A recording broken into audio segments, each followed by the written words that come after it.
Ladies and gentlemen, welcome to yet another exciting, titillating, orgasmic edition of Radical Rock and Record Reviews. And I'm your host, Wild Ride bassist Mick Watkins, otherwise known as Dick Watkins, baby. And today, guys, we're going to review the new album from Ghost entitled Impera. Now, this album, I believe it came out back in March 11th, and you're probably asking me, Mick, why in the hell did it take so long to review Ghost Impera? Well, I'll tell you, back in March when this album first came out, I was talking to my best friend, my best buddy, John Bon Joey Dildoey, Joseph Barnes, and he wanted to come on the show as my first ever guest, and he wanted to review it with me. So, you know, we're busy guys, we got busy lives, and we kept trying to figure it out, we kept trying to figure out the time, and can you do it this weekend? Can you do it that weekend? And dude, we just could not get the scheduling worked out. It just never happened. So I thought, fuck it. Been waiting way too long. It's time to review Ghost Impera. Now, this album's been out for about 6-7 months now. I've had plenty of time to ingest this and to listen to it. Ghost Impera. Is it hit or shit? Well, we're going to find out. Right here I got my vinyl copy that has been sealed since back in March. And after the review, we'll do an album unboxing because this is the special edition, limited edition pressing. It's on gold vinyl and it's got a slip mat for your record player, for your turntable. It's pretty fucking cool. So anyway, let's get down to it. Got my notes right here. Ghost Impera, track number 1. The intro, Imperium. My notes say, epic intro that sets the perfect tone and mood for this great album. Get ready for one hell of a journey. Track number 2, the track playing in the background, Kaiserion, blah da da da. Arena rock at its finest. Kaiserion kicks in like a fucking bulldozer or a kick in the teeth.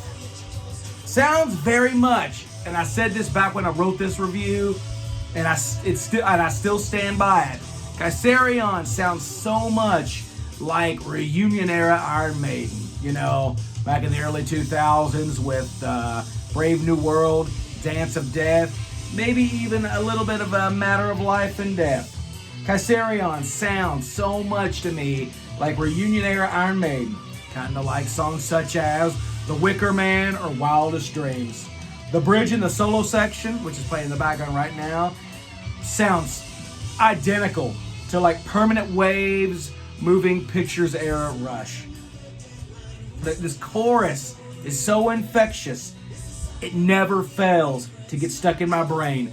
Excellent opening track. It's been the opening song on Ghost Imperium tour.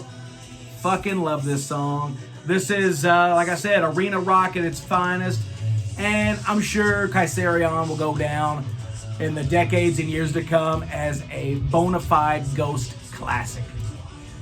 Track number 3, Spillways. Now, a lot of people, when they hear that opening keyboard riff, that dun dun dun dun dun dun dun dun dun, they say, oh, that sounds like Bon Jovi, She's a Little Runaway.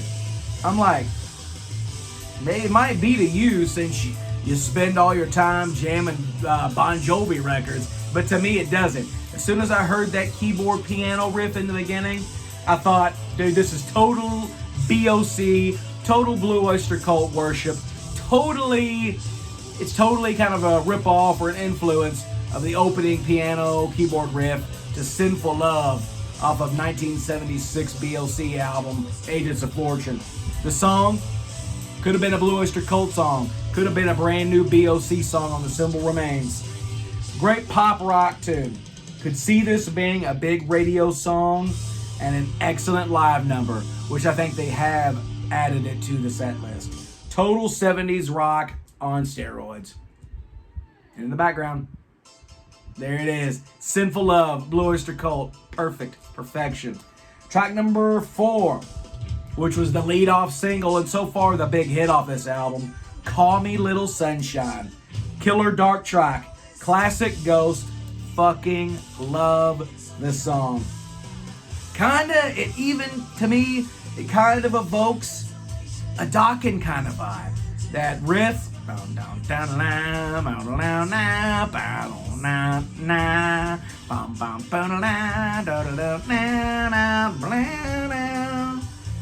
lie out in the middle of the day. Kind of sounds like, Dokken to me, 80s Dokken. Almost kind of gives me like a Heaven Sent vibe, if you've ever heard Heaven Sent off of Back for the Attack. I could totally hear Dokken back in the day with George Lynch, Jeff Pilson, Mick Brown, Don Dokken doing Call Me Little Sunshine. Maybe with different lyrics, but musically, total fucking Dokken. Big 80s hard rock heavy metal, very fresh sounding, but not done in like a parody retro kind of way. Very fresh, very modern, but yet kind of evokes kind of like an 80s hair metal, heavy metal sound. Perfect song, hit of the summer. Good shit, man. Track number 5, Hunter's Moon. It's a hunter's moon.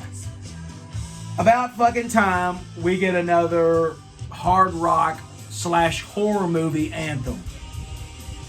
In line with, Alice Cooper, he's back, the man behind the mask. Vinnie Vincent, Invasion, Love Kills. Motorhead, Hellraiser. And of course, Fastway with the Trick or Treat soundtrack. Love this song. Hunter's Moon was the theme song, the main title track to the, in my opinion, pretty awesome movie, Halloween Kills. I know a lot of people kind of hate on Halloween Kills. So honestly, if I had to rank the Halloween movies, I could probably put that as maybe my 6th or 7th favorite Halloween movie. But yeah, love this song. Very much in line with the previous track, Call Me Little Sunshine. Very moody, and the structure's kind of like it. It also kind of reminds me of having a little bit of a Metallica Black Album vibe. Track number 6, Watcher in the Sky. 80s heavy metal greatness. Once again, arena rock perfection. What a fucking chorus. It's a watcher in the sky. I love Watcher in the Sky. I don't know if they've added it to the set lister yet, but man, they have to, dude. It was written for the stage. It was written for theatrics. It was written for the arena concert experience. What a fucking chorus. Can't wait to be in a crowd of Ghost fans with my fist in the air, singing, searchlights, looking for a watcher in the sky. Searchlights, looking for a watcher in the sky. Hang on, dude. Had to turn down the background music a little bit. Big hair, bullet belt, denim vest style guitar solo. Just fucking screams 80s heavy metal and hard rock, arena rock. Definitely a standout on this great song. Kind of feel lyrically, this is where shit kind of starts to hit the fan and the empire of Papa 4 kind of starts to crumble.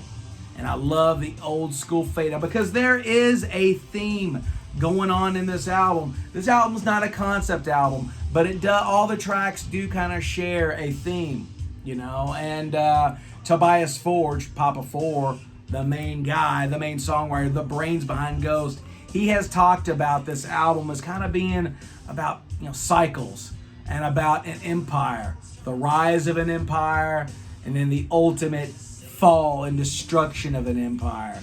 So I kind of feel like, within the story of the fall or the rise and fall of an empire, I kind of feel like this is where the heroic story kind of starts to unravel and shit kind of starts to go downhill. I love Watcher in the Sky. Track number 7, Dominion. Definitely where the mood starts to shift for this album. Coming off as an instrumental straight off of the soundtrack, the score of A Clockwork Orange. If you've ever seen that movie from 1971, Clockwork Orange, Stanley Kubrick, it's a very fucked up, awesome movie, but it's also got a great thematic, atmospheric score. Dominion. John Bon Jovi brought this up to me at first. Yeah, Dominion totally sounds like it could have been off Clockwork Orange. Love the theatricality of this, of the emotion that this song gives off. Last night I was actually cruising around in my car listening to Impera, and man, such an epic, cool instrumental track. I know a lot of people kind of see instrumental songs as like throwaways. I've never thought that. I dig instrumentals, whether if it's orchestral, guitars, whatever.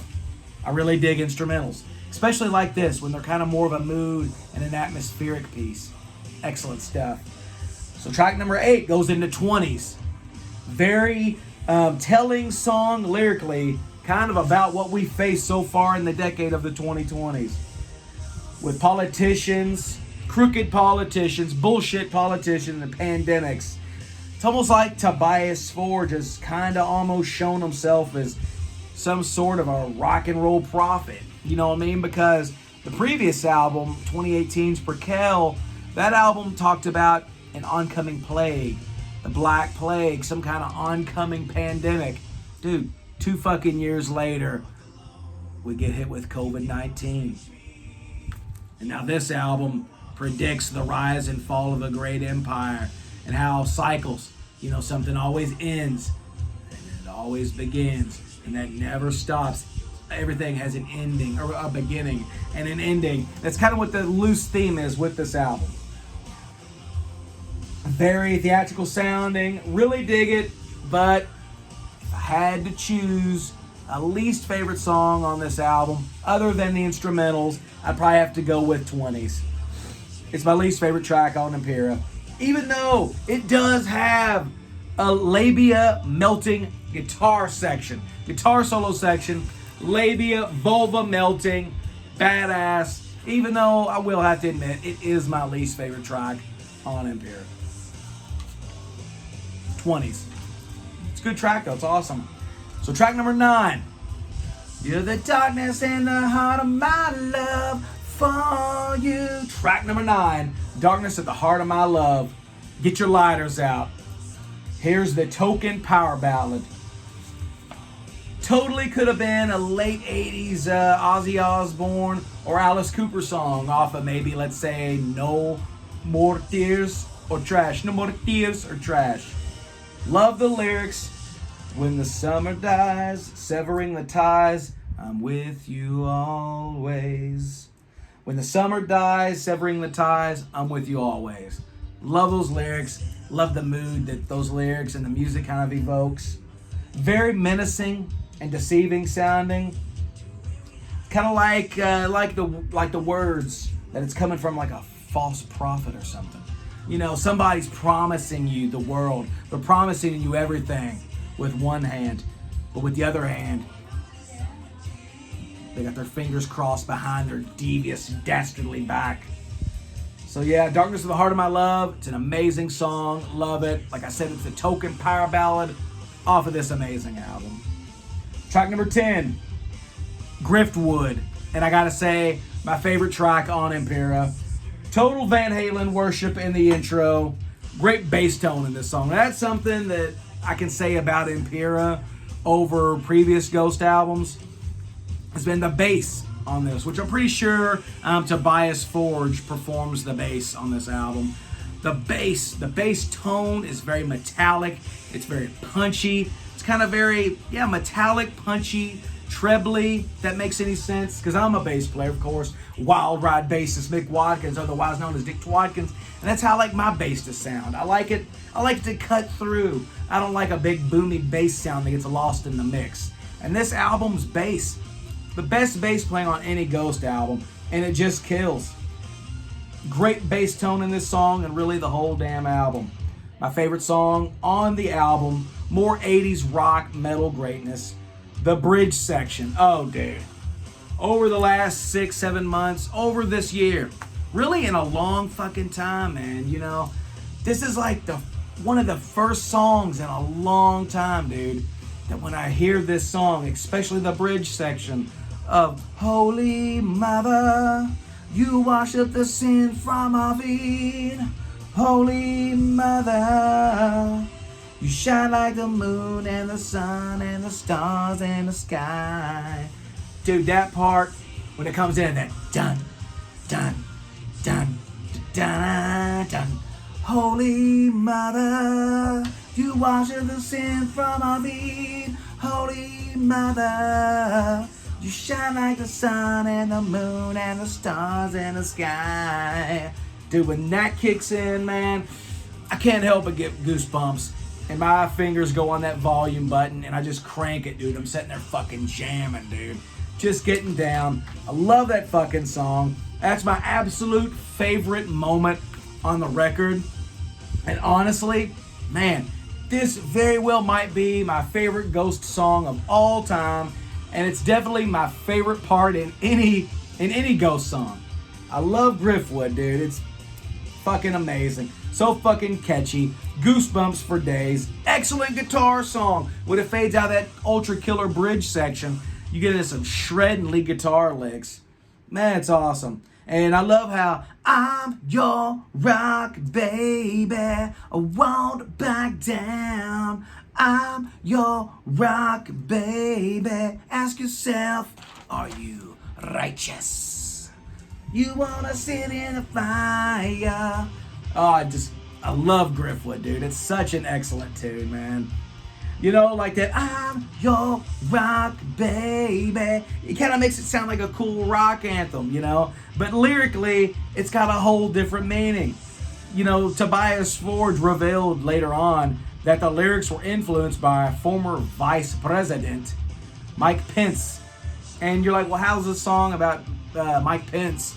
Tobias said, you know, it's about someone who will lie, deceit, and tell you whatever you want to hear to gain power, money, and fame, and etc. So once again, you know, it's about the rise and the fall of a fucking dirty empire. Now I don't want to get political with the show or whatever. You know, use your own judgment, but that's what Tobias Forge said. He said that Mike Pence influenced the lyrics for Driftwood. So then it goes into track number 11, Bite a Passage, which is kind of like a little instrumental segue into the final track. Bite a Passage, awesome intro, but really to me it's kind of pointless and it should have just been added to the beginning of the next song.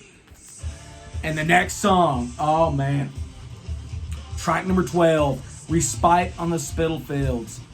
Dude, definitely the most epic, kick-ass, fucking just song on this album, man. Respite on the Spitalfields, the amazing epic closer on Impera. A very creepy, nocturnal, atmospheric tune, evoking the fog-filled midnight streets of the East End of London. Which, I mean, Respite on the Spitalfields, whenever I first read that title, I was like, what the fuck does that mean? So I got on my phone and I did a Google search of Spitalfields.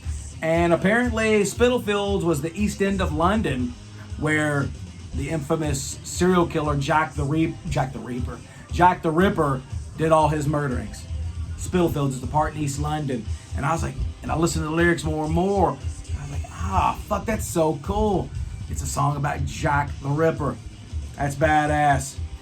And it's just a really cool song about Jack the Ripper, or really the lingering feel of the aftermath of his acts. And maybe the paranoia that, you know, that Jack the Ripper's doings did on the whole conscience of the city. You know what I mean? Because, you know, even, you know, months, years, decades after those murders happened, dude, you know, people are always sitting around. You know, you don't want to let your guard down. In the back of your mind, you're always thinking, could he come back? Will he come back as I walk through this dark, fog-filled alley? Is there a chance Jack the Ripper could get me too? I don't know. It's pretty cool. The song induces a lot of paranoia, a lot of worry, a lot of lingering fear. You know, amazing song. Sometimes it's a toss-up between my favorite songs on this album, between Driftwood and Respite on the Spitalfields.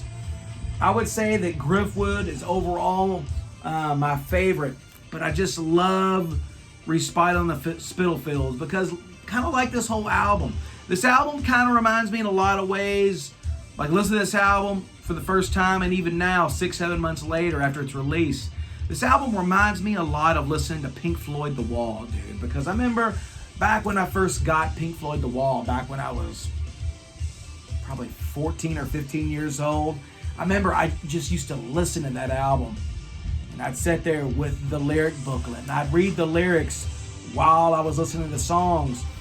And it was just such a thought-provoking album. It's an album that really made you think and kind of made you wonder what was going through the author, whether it be David Gilmour, Roger Waters' head.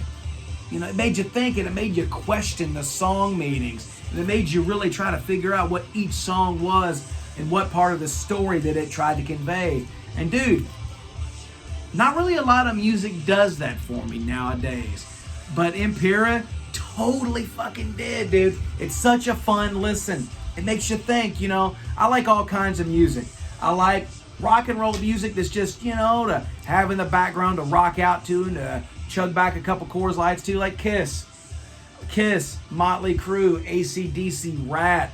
You know, that music, you know, it doesn't make you really think a whole lot. It's just badass rock and roll. It's just badass heavy metal. It's a soundtrack for a good time. But then you got artists like fucking Ghost and Alice Cooper, Pink Floyd, Blue Oyster Cult. That, you know, their music, lyrically, it has something to say, and it really kind of makes you think. It really makes you wonder exactly what this song's about. And that's what Impera does, and that's one of the things I fucking love about it, and especially Respite on the Spitalfields. You know? Let me see what my notes say. You know, it's just fucking cool. And I gotta say one thing, you know, this album's about cycles and the end, or the beginning and the ending. This album starts off with this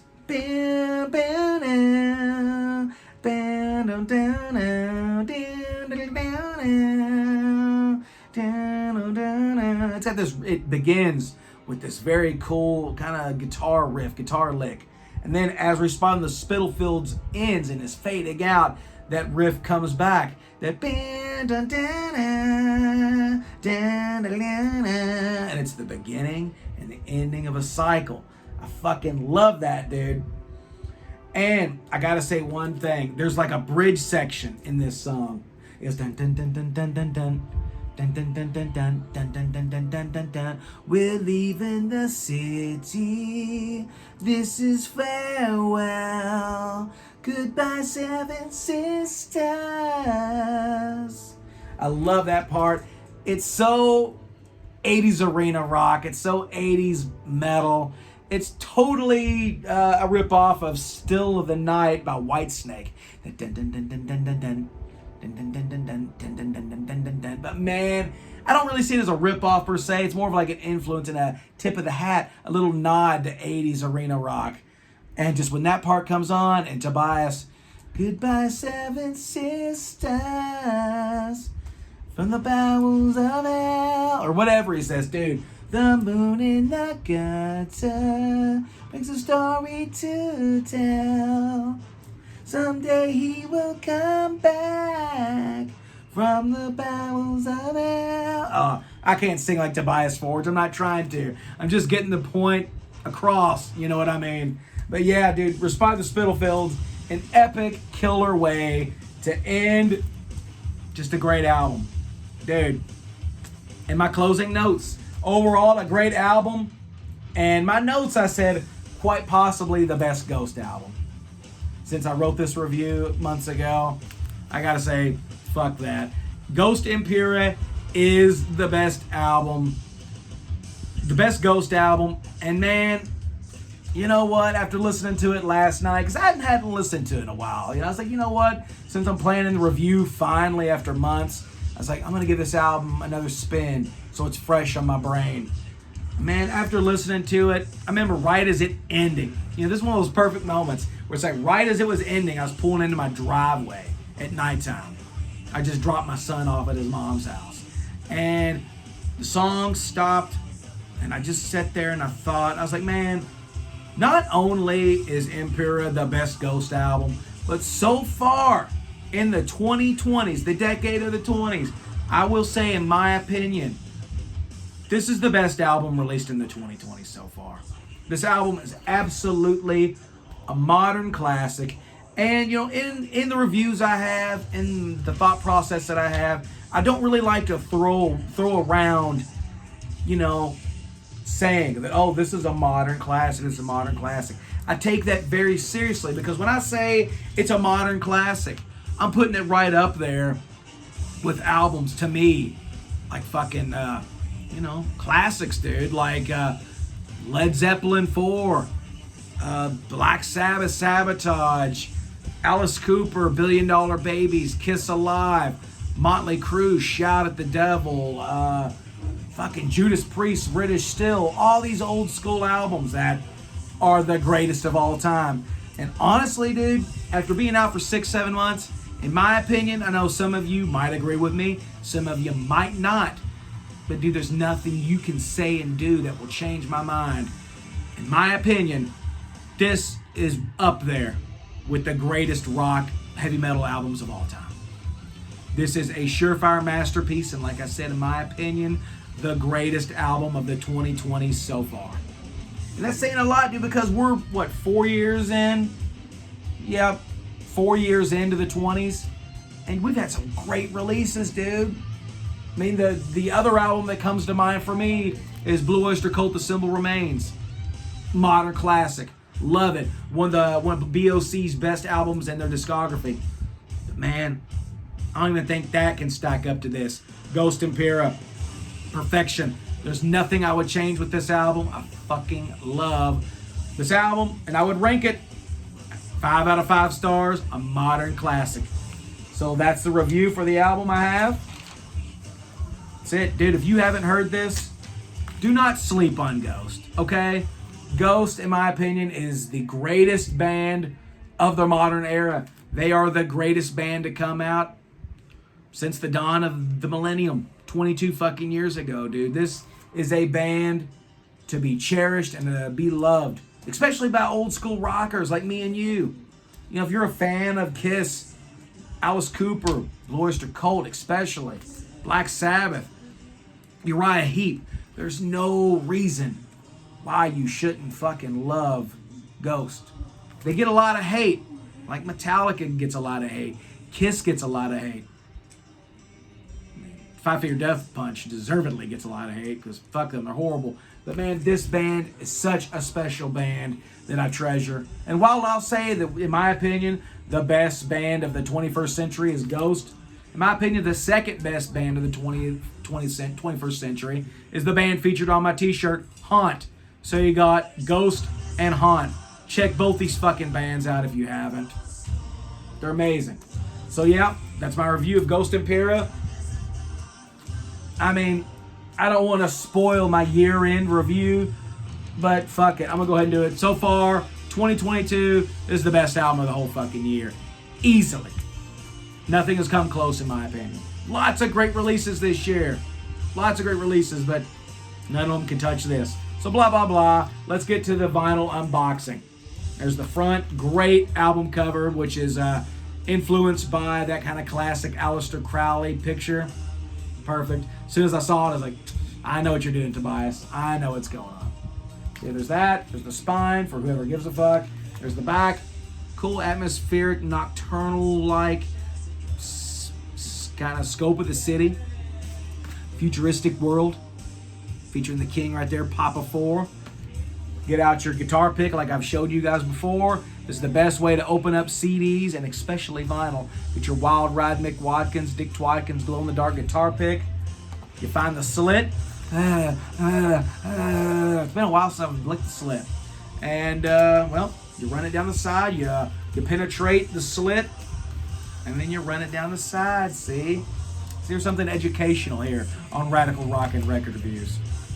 And there's no hype sticker to salvage. Like I've said, this has been in shrink since I've had it since fucking March. There it is without the shrink. Beautiful album cover. I don't know if it's my favorite Ghost album cover. That might go to Opus Eponymous, their debut album. But man, that's fucking cool. Not a gatefold. I'm really surprised this isn't a gatefold. But let's see. You reach down in here. Oh, I'm just going to whip it out right now. Dude, there's the slit mat. Check that out. That's badass. That will go on my turntable for sure. That's fuck, dude. You know, honestly, that'd make a badass back patch for your denim jacket, wouldn't it? Slip mat or ultra thick back patch? I don't know. I have to think on that one. So yeah, there's the slip mat. See what other goodies are in here. Oh yeah, so Ghost albums always have killer artwork inside of them, and this is no different. There's the Ghost symbol, kind of similar to the Blue Oyster Cult symbol, which I will totally say that Ghost is perfectly like a mixture of like Kiss, Alice Cooper, and Blue Oyster Cult, but musically they're more like pretty much like the modern Blue Oyster Cult. Very similar musically. It's cool. And there's the back. There's Papa 4 and 2 of the Nameless Ghouls. They look like the Tusken Raiders on Star Wars. Yeah, so like I said, dude, all Ghost albums always have this very cool looking artwork right there. There's the cityscape. So here's the artwork for Kaiserion. It's pretty wicked. There's the lyrics. Here's the artwork for Spillways. Pretty rad. Oh, I like this one. That's cool. There's the artwork for Call Me Little Sunshine. Check it out. It's bad. Oh, Beelzebub. There's, oh, that's fucking wicked, dude. There's the artwork for Hunter's Moon. God, that's cool. That could have been the damn album cover. There's the album cover for Watcher in the Sky. Pretty cool. There's another kind of landscape look into the city. Very cool. There's the artwork for, what's this, 20s? It's got Donald Trump on it. Look at that. That's kind of funny. Look at Donald Trump. I know Tobias is not a fan of Donald Trump. Not going to get into politics here on Radical Rock and Reviews, but it is what it is. That's the artistic vision of the man known as Tobias Forge, aka Papa Emeritus. And then, oh yeah, here's Griftwood, which, like I said in the review, it's a picture of Mike Pence. Look at that. My favorite song on the album. It's the one playing in the background. And then, ooh, this is cool. There's the artwork for Respite the Spitalfields, song about Jack the Ripper, which I'm sure there's kind of more meaning to it than just about Jack the Ripper. I'm sure there's a Jack the Ripper metaphor somewhere in there. And then here is the final page of artwork. It's like the city, but it's all destroyed and nighttime and shit. So yeah, that's cool. There's that. So you got the slip mat, got the booklet. Now we're gonna pull out the vinyl. I have not seen. I kind of see it. So we're gonna do the little unveiling. Here you go. Close my eyes because I love surprises. And then bam. Whoa, shit, that's cool, dude. Look at that. It's like a marbled gold vinyl. Pretty sure that this is sold out because I got this pre-order on the Ghost website. So this is more than likely long gone. So you can't get this. But if you have it, you have it.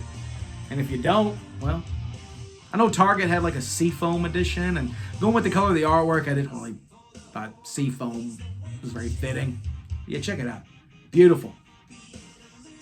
Like I've always said, I'm more of a CD guy when it comes to listening to physical music, physical media. But when it's a band, one of my favorite bands that I absolutely love, like Ghost, I will pick up the vinyl. Because, dude, I'm a collector and I'm a music junkie. Fuck, I even bought the cassette of this album. I don't even have a cassette deck and I probably won't listen to it. But it's on my shelf in my living room as a display. So that's it, guys. That's the review of the 5th Ghost album, Impera. Check out Ghost, check out Haunt, and also check out my band Wild Ride, WYLDRYDE, official Wild Ride on Instagram. Just type in Wild Ride on Facebook. Look us up on YouTube, Spotify, all that shit. And if you want a Wild Ride CD, we have our 2018 debut EP, City Streets. And then we got the 2021 release, Gasoline Alley. And we are currently in the studio recording our 3rd release for release of spring 2023. So check out Wild Ride. If you dig Ghost, you dig Motley Crue, Judas Priest, Wasp, Metallica, Kiss, you'll dig Wild Ride. Guys, thank you for watching, and until next time, keep rocking and rolling. Do your thing. Love you guys. Stars in the sky. And I will see you next time. Yeah.